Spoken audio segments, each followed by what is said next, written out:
Hey guys, Ollie here from Local Knowledge, and welcome aboard the Killer Bee.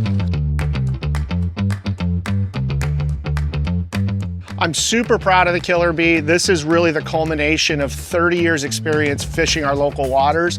And I have a client who was kind enough to trust me with really building the ultimate boat for Southern California and Baja. So the Killer Bee is an ACI aluminum catamaran built up in Port Townsend, Washington. This boat is really unique in the fact that they kind of built the shell and we designed the fishability features. And there's a lot of custom features on this boat, which make it really, really cool. But let's start with, obviously, the most important part of the boat is the power. You know, we're Mercury guys, and of course we tapped the Mercury for the 600 V12s on here. Now, we could have run quads, but the V12s make an awful lot of torque, and they have a 2-speed gearbox, which is like, it's a game changer really, in that you get great low end grunt. Like this thing, when I hammer it, will throw you out of the back of the boat, but it also then cruises at a reasonable RPM, which in the case of these motors is somewhere around 4,500 RPMs. So far, the 600 Mercs have been awesome. Probably my favorite thing about them is the joystick piloting, and we'll show a little bit of that. These things with the dual prop system that they have on the back of them, and they're spread out enough, this boat maneuvers with 2 fingertips. It's really, really incredible. I can still drive it from the sticks like a big boat, but I don't need to. And actually, to be honest, the joystick can do things that I just can't do with the sticks because it twists the motors independently and gets them pointing in the optimum angle to get this thing onto the dock nice and easy without hitting anything. The first thing you see when you come aboard this boat is just how big everything is. If you take a look around, I mean, the cockpit is massive. It really does not have any peer in that class. The boat is 42 feet long at the waterline. It's close to 50 feet tip to tip, and it's 14.5 feet wide in the beam. And you can really see the beam when you stand here in the cockpit. Some of the other great features that I think are unique is this giant bait tank. You know, in Southern California, and if you watch the show, you know bait is everything. This holds about 75 gallons per side with flip up lids. It's all custom designed to hold our sardines down here really, really well. And the lid prevents sloshing and water getting out. We've got countless rod holders. I think the builder said there was 62 on the boat, and we could always use more.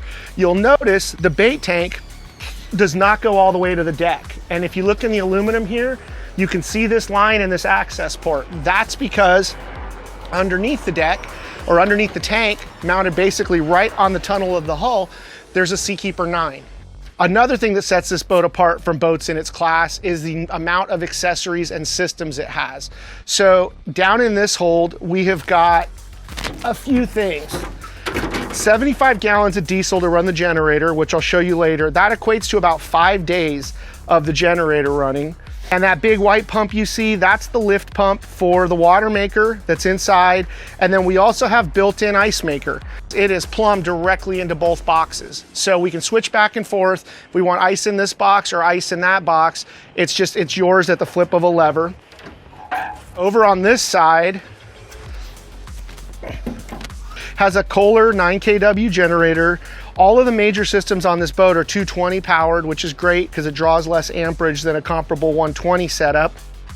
Got all of our plumbing thanks to Hooker Electric.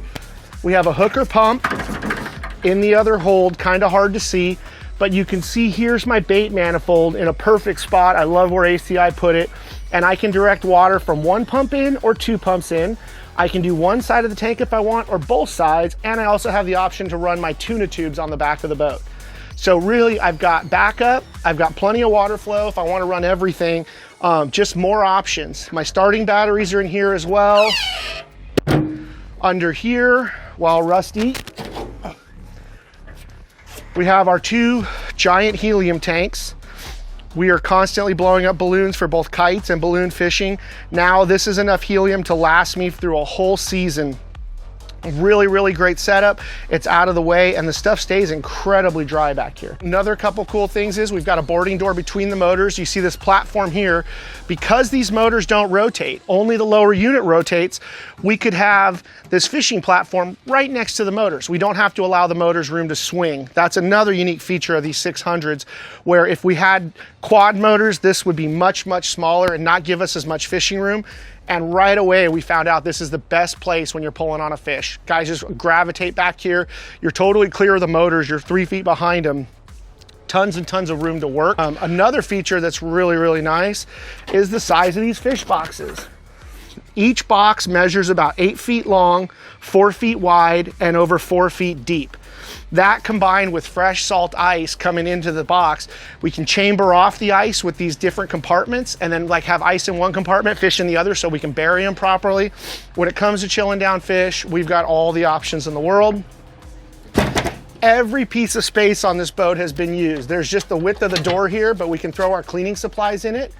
Really cool feature that the guys at the factory came up with. We've got storage in here for a bunch of our rags and straps and all that good stuff. Down here, you can see no expense spare. We got a huge Rockford Fosgate sound system on here. The owner loves to blast his music, and this thing does it and then some. And then we've got storage underneath each one of these seats. And what we found is what we suspected when we're fishing or running. This is one of the best places on the boat to be. Guys gravitate towards it. Plus, we've got the dual mezzanine seat over here. We got wet tackle storage in here, which is kind of messy right now. We just got back from Mexico. I have an external joystick here because from the helm, if I'm backing the boat into the slip, it's really hard to see the corners of the boat. I just hit transfer over here, come back, and I can park the boat easily. And of course, we have Simrad electronics. There's a 16 here. There's 2 16s in the tower, and then we've got 2 22s in the dash. This is really cool. The guys at ACI figured out how to basically take a high-end cooler and then build an aluminum seat around it, which allows for a great seat, mezzanine seat. We've got all kinds of storage back here. We keep our leaders, our kites, bunch of other stuff. Over here, one of my favorite features, custom-built trash can that pulls out. This is an excellent solution. You just open this up, kind of like a commercial trash can, throw your bottle or can or line in there, whatever. Pulls closed. When you fill it up, you just pull the drawer out, yank it out. More storage here, another fish box here. That's really it for the back of the boat. Oh, one of the other things that we like to do, which might help you on your boat, since we have a Watermaker on here, we hate plastic water bottles. I don't like even buying them, using them. Yeah, sometimes they're a necessity, but when we can get away from them, we do. So we make a little bit of fresh ice, we put it in the bottom of this Yeti thing, and then we have a line running directly off our Watermaker where I can fill the cooler with the freshest, purest water you're gonna get, and then we drink that out of Yeti bottles all day long. So less trash when we're traveling. For instance, going to Mexico for a week or so, you can drown in water bottles. Now it's not really a problem. One of the things that people always trip out on this boat is the number of rod holders, and I swear if we could have fit more, I would have. You still run out, as crazy as that sounds. We've got killer Durabright lights up there for nighttime fishing or just traveling. We have them on all 4 corners of the boat. So we got 2 going out the sides, 1 forward, 1 back. Another great feature of this hull, we made the walkarounds extra wide. So if you stand back here and you look down the rail, you can see it's like sport boat dimensions. You've got plenty of room to go past a guy fighting a fish, plenty of room to fight a fish, a couple guys up there gaffing, whatever you want to do, there's tons and tons of space to do it. And then let's go to the bow.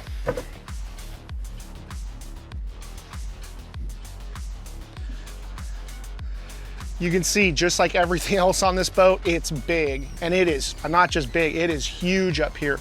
You know, a lot of what we do is sliding into those foamers and casting a lure or casting a bait to a marlin down south, and you want to have as much room to operate as possible up here. This really delivers and more. And also up here, this is the brow of the cabin down below. We put some extra thick sea deck on here. This is all sea deck, commercial grade. They call it the sea deck HD. We really like it because it's more comfortable in boots and blood doesn't stick to it at all. This right here is the summertime office. Me and Dave will be up here every day. You see us out on the water. Again, totally custom built. We played with the dimensions a lot. We moved the seat a lot. So this is kind of the command station while we're fishing. I've got a 16-inch Simrad here that I can put my sonar on. I've also got another one here that I can run my up and down and my GPS on. Got Mercury gauges, another joystick, and of course the binnacle and wheel. And then we've got radio up here as well for comms.